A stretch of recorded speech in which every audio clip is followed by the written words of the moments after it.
Are professional anglers out of control, and are they above the rules? Should there be a stricter code of conduct? Welcome back to the channel. Welcome back to the vlog. If you're new, my name is Steve Chapman. Are pro anglers out of control? Should there be a stricter code of conduct? Let's be real. Pro anglers are not just casting and ripping lips. They are representing brands, kids, and the entire sport and hobby. So here's the question. Should they be held to a higher or stricter code of conduct? Today we're going to dive in, and you might not like everything that I say. Fishing isn't just about fish anymore. It's about money, sponsorships, and image. When an angler acts out on the water or off, it affects everyone. Sponsors backed out, fans lose interest, and the hobby and the sport takes a hit. Now this video kind of comes from AZ Angler. He gave me this idea. He said to me, do I know about the code of conduct that the New York Yankees have? How they have a dress code. They have a code on where the length of their hair can be. They have a bunch of things because they want to have that professional image to any and all people that are on the Yankees baseball team. And I started to think about it because the NFL and the MLB and the NBA all have a code of conduct. You wouldn't be allowed to go cuss out a ref in a video or call a group of media idiots or anything like that. So why do some professional bass fishermen do it? Now some do it to your face. Most of them do it behind your back. So should there be a stricter code of conduct for professional bass anglers? The simple answer is yes, and here's why. It helps the integrity of the sport and the hobby. What do you think Ray Scott would say right now with some of the guys who are absolutely crazy on Instagram and Facebook and Snapchat and even in person? Where would he allow that to happen in his time and in his age? A clear code of conduct helps maintain the credibility and fairness of professional bass fishing anglers. It ensures that competition is not only about skill, but it's about character and respect for the rules. Also, it's fan trust and sponsor value. Fans and sponsor interest in the sport are expecting professionalism on the water and off the water. And it can damage the angler's profile, their image, their brand, and not only drive away viewers, but possible sponsors. Next, I think there needs to be consistency and discipline. Strict and well-defined code allows the organization to enforce rules and consistently. This prevents favoritism or unclear penalties, which have been controversial in the past. And I think a strict code of conduct also helps our youth and inspire them to be better anglers, to be better people. Because young anglers are watching. A strong code of conduct promotes sportsmanship, ethics, and respect, setting a positive example for the next generation of anglers. And my last topic is social media behavior. And I think there should be a stricter code of conduct with people on social media, their behavior. Live streams and social platforms, code of conduct should extend to online behavior, where heated comments, disrespect, or accusations can spiral and damage a reputation quickly. Recently, I've watched a couple podcasts where everyone promotes positivity, or they talk about positivity in the sport and the hobby.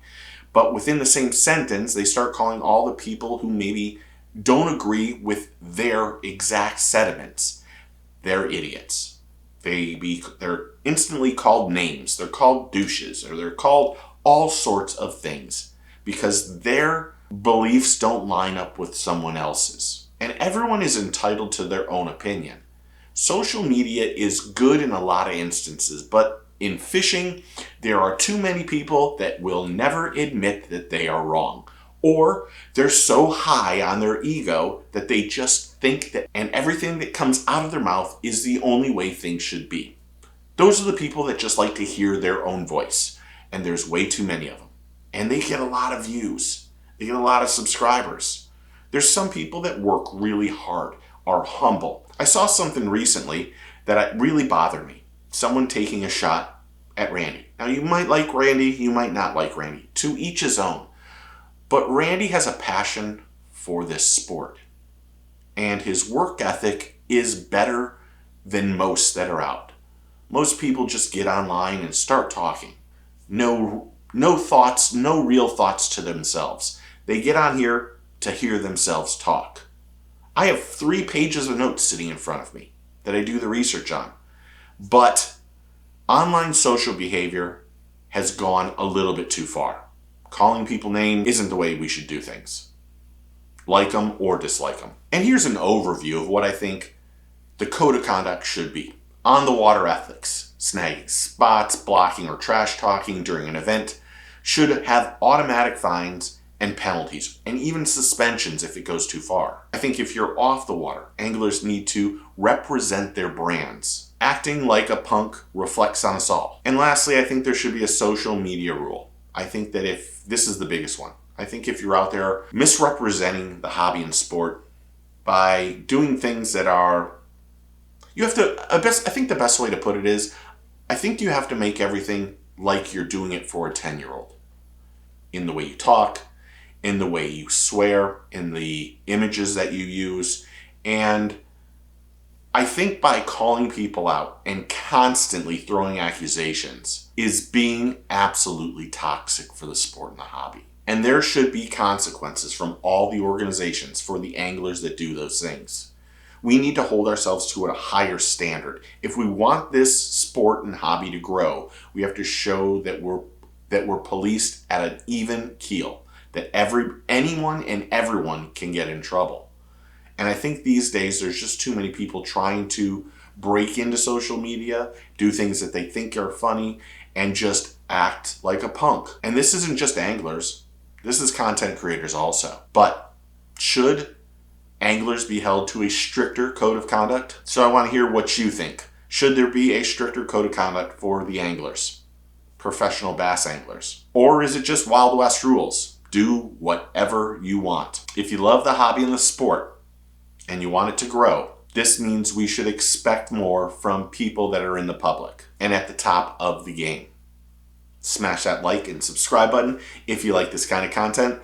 Thank you to all the new subscribers and members, and thank you AZ Angler for the topic. I really do appreciate it. But if you're not a subscriber, if you're one of those 65.4% of the people that watch the channel and are not a subscriber, do me a favor and hit that button, and welcome to the team and family. And I really do appreciate it. It's a humbling experience. This might be a longer video because it says I'm on 1426, but we'll see what it comes out to after I edit it. But please, subscribe to the channel. And thank you everyone who is part of the team and the family. I really do appreciate it.